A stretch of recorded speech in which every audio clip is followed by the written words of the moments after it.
telling a story because I don't know, I have nobody to talk to and I'm bored.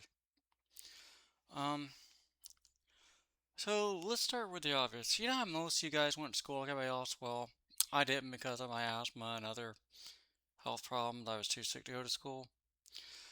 So while you guys were in school, I was sitting at home watching reruns of things like Lost in Space, $6 Million Man and the Bionic Woman on Sci-Fi Channel because of my health problems and kept me uh, too sick to go to school. And reading comic books like this. I had some Spider-Mans at one point too, but I don't have them anymore. But yeah, I had that's what all I have was really for comics was Spider-Man and G.I. Joe, which um I have this G.I. Joe which I got with a figure pack, and then I have this and this. But those are all the G.I. Joes I have. Now, compared to the fact I used to have a whole bookshelf full. And then these mini comics that would come with the figures. Um, but yeah, that was like that, and get him, took him off of it. Yeah, this guy right here. I spent a lot of time talking to him as a kid, and her. And these were like the only people I had to talk to. 'Cause my mom worked third, and she was asleep most of the day. And well, when I was in high school and middle school, and I able to go to school with my brothers or go to friends' houses or anything. These were the only people I had to talk to. Kind of feels good having these back in my possession. Um, but again, like I said, they don't really fit the motorcycle. He does. He fits it kind of, but his arms are the wrong size. But I guess they didn't have good quality control back then at Hasbro because they were all made the same year as this, but none of these three fit it. And I mean by three as I got him by accident. And by accident, I put him in the safe for. I thought I put him in the safe for later because I was thinking about getting him. And when I had to order, he was still in there. So yeah, I saw Duke, Scarlet, and Snake Eyes from the '90s. Um, and like the movies I watched because I was stuck at home and there wasn't no cable. I had this on VHS, and I had the Power Rangers movie, but I can't. Um, I mean, I found it a few times on eBay, but it's just like one of those other ones that sells out a lot. So I had this exact movie I had DVD Blue Kid Rhino, but um I had Transformers movie also on VHS. I watched a lot back then. I mean, and then I had these on a VHS box set, all four of these Batmans, and I had VHS episodes of He-Man, VHS episodes of Voltron. It was just the Lion Force I had on VHS episodes, just a few episodes. And on that same VH episode, I had a few censored episodes of Robotech first season. But that was basically my movie library back in the day. Um, and then like as far as PlayStation 1 games, I had Duke Nukem 3D, the Metal Gear for that system, which I don't have they've never re-released it. At least not physically. They've re-released it digitally a few times. The Crash Bandicoot collection, which I didn't have all three of them. I just had the first game. Um, and on my PlayStation 2, I had Zone of Enders 1 and 2, and Metal Gear 2 and 3. So that was pretty much that. I mean, I had a few other things which I'm about to show you guys. Like I had um, all three of these on my PlayStation 2. And I didn't, like I said, I went from Nintendo, Super Nintendo to PlayStation. I didn't have any Sega stuff really. And then I also had this on PlayStation 1 and 2, the Atari collection, just if they called it something different on PlayStation 1, but it's the same thing pretty much, just a bunch of Atari games. But this has interviews with the guys that started Atari, Al Acorn, or I think his name's Acorn, and Mark, something Bushnell. I can't get his name right, but yeah, those two guys. So those interviews with those on here. Um, there's also interviews on those Midway games too with their developers. And then I had this because when I first bought this, I thought it was another, I thought it was another Atari collection, but I found that it was a different system, Atari's competitor. So yeah, so that was my first experience with Intellivision was this, and it also has interviews, along with a history of Intellivision video, which will not play on backwards compatibility on a 360. But yeah, so and then I had these on PlayStation back in the day, but and then I had Namco Museum, and I also had one volume in Namco Museum on PlayStation One. I have all four volumes. I just had one of them, and the one I had just had Pole Position, Pac-Man, and Galactica, I think, and maybe one other game. But yeah, that was pretty much it. Um, yeah, I was stuck inside all day when everyone else go to school because I was too sick to go to school. I was always missing attendance and crap. And because I missed attendance and cost class for attendance, I got beat up a lot for being not sick all the time by the other kids. So they homeschooled me because the kids wouldn't beat me up for being the sickest kid that's always out. So yeah, that's why importance is attendance. That's why if you lose your job because you don't show up for work, same reason, like I said in school, I got beat up for being too sick to stay in school. I cost the class pizza parties and all kinds of attendance awards, and they'd always beat me up over it. Now, this was my first experience with Sonic games, really. I mean, other than playing a level of Sonic 2 at that one kid's house in the neighborhood at a Sega, but this was my first experience with Sega. This exact disc. That's why I bought it. This is my fast experience with Sega. My second experience with Sega was when the Dreamcast came out, and I bought a copy of it, and I only was able to get Crazy Taxi for it. I wasn't able to get these other games. I never had these. These just came in the collection. It was a demo disc for Sonic 2, Sonic Adventures 1 that came with it, but I only had Crazy Taxi for it, 18 Wheels of Steel, some kind of football game, and Shamu 1.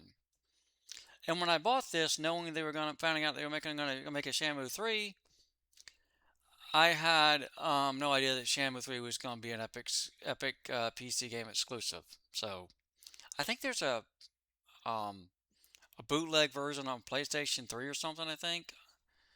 But I don't have PlayStation, I have Xbox, so all I got is these two. And that's the reason I bought an Xbox was because I found out Shamu 2 was being released on the Xbox, and that's how I got on the Xbox. But yeah, that was pretty much what I was stuck doing all day. And like I said, I did get schooling kind of. They had a tutor that came to my house because I was too sick to keep up with the other kids. Um, but yeah, that was just my life back then. My brothers, they got to go to other friends' houses and go to sleepovers and do all kinds of other things. I was always too sick. I'm basically in the same place I was all those years ago, back before I graduated high school. Stuck in a room with nothing but G.I. Joe figures and um, DC Comics movies and, you know, video games. That's a place I've always been stuck. When I move, it'll be a different building, but it'll be the same scenario. Stuck being alone in a box because I'm too sick to do anything and not getting any better. Because I can't walk without a cane now, which really pisses me off. My dad, who's 60, who is healthier than I am, and everyone else who's healthier than I am, and me, I can't get around the friggin' stop, get up and in and out of my apartment with this stupid thing now because my leg's messed up because of the rod in it. Which the rod in it has something to do with those kids beating me up technically back in school because a they pushed me off a slide that was like 10 feet in the air, and that's how I ended up with a hip fracture, like fracturing that bone. And then years later, when I fell again, it shattered it. That's how I ended up with a metal rod in my leg. And that was thanks to uh, those kids that didn't like me. I can't even think of which kid pushed me because I didn't see them because they pushed me behind. But I know which one. I know it was one of the kids that didn't like me messing the attendants up and causing them the pizza party. So it was probably either Terry or Lisa or Katrina, one of those guys, because they really wanted the pizza party, and because I wouldn't let them have perfect attendance, that's why they did it.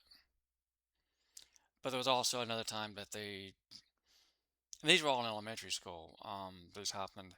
There's also another time when the teacher wasn't around where four or five of the other kids jumped me and beat the crap out of me and broke my glasses and tore my shirt and stuff because I was always the kid that was sick and I was always the one dragging the class down. That's why I had to be homeschooled in the sixth grade because the other kids didn't like being around somebody as sick as I was. At the time, I was having a lot of stomach issues from all my stomach surgeries when I was born.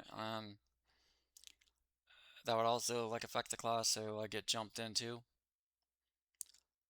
And most of the kids that would jump me were the black kids.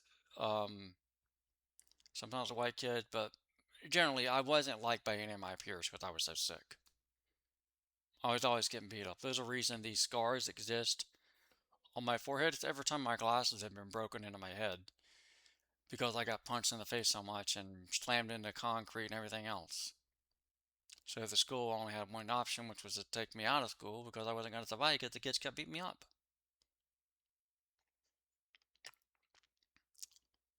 Yeah. So the rest of you guys were, those of you that were healthy, were going around going to sleepovers and birthday parties and everything else. I was stuck, isolated in my room just like I am now. Stuck locked in a room. Right now, my brothers are celebrating with their wives and kids Father's Day. They're going out to Father's Day dinners and, doing things like that, because they weren't locked in a box. Even though I'm moving to a new building, I'm still going to be locked in a box alone because I'm too sick to do anything. I hate being this damn sick. Nobody else in my family, the other people that had cancer in my family, they're all dead. None of them made it. I made it. But I keep making it just to be alone. And I hate it. I wished I had a wife and a kid. Or hell, just even a girlfriend to do things with. Like I said, the reason I'm posting so much today because I'm depressed and lonely and knowing everybody else is out doing things with, or out, they're out enjoying life while I'm stuck in this damn box. That's all I ever am is stuck in the damn box wanting to see the rest of them go have lives. They get to go to places like Vegas or the beach or just. I know I don't like to travel much because of my fear of wrecks. Because I've been in some pretty bad ones when I was younger. But I mean, just if I had someone to, I don't know, go to a bowling alley or a movie with, or just somebody to do something with. I'm so envious of all my peers because they're all married. They all have spouses. All the women in my family are married. All the men in my family are married. Like I said, my stepbrother Tom is the only one I know who's not married. But my stepbrother Tom, I got a feeling if he found somebody that would, I don't know, meet whatever his standards are, he could be married. Like he's the only person in the family besides me that's not married. But it's by it's by choice that he's that way. Me, it's more by design. I'm too sick to do anything. I go outside and someone's burning trash. I can't breathe and have to come back inside. It's always been the story of my life. I hate being this way. I hate seeing everyone else get to have a life, get to have families, get to have vacations, get to just exist, and I don't. I know what I said about this apartment complex. They're really just doing that crap, ending their contract with the fixed income programs and kicking all the fixed income people out. I meant what I said. I hope they go bankrupt, or I hope the people that do this kind of practice, I hope they go to jail. Because it's just a disgusting way to behave. Anybody that does this crap, if you're a company, apartment building manager or whatever, housing developer, and you're entering, oh, we'll house people on fixed income for 2 years or a year so we can make back some of the money. If you do that and then kick those people out on the street, you're a scumbag and you deserve karma to destroy you. You deserve whatever the universe decides to punish you with for being selfish. And like I said, also whoever says we only get $1,000 a month, same goes to you. I hope the universe destroys your ass too. Because both things are disgustingly unfair for people who have disabilities and handicaps who can't even really even go outside because of their health problems. Because we go outside and get some bad car exhaust in our lung, we can't breathe. Or, just people that take advantage of people that do stuff like that. I hope karma destroys your life. I hope karma destroys your health. Like whatever wills of the universe make you know what it's like to be weak and vulnerable. I hope karma comes for your asses, both of you, or all of you, scumbags.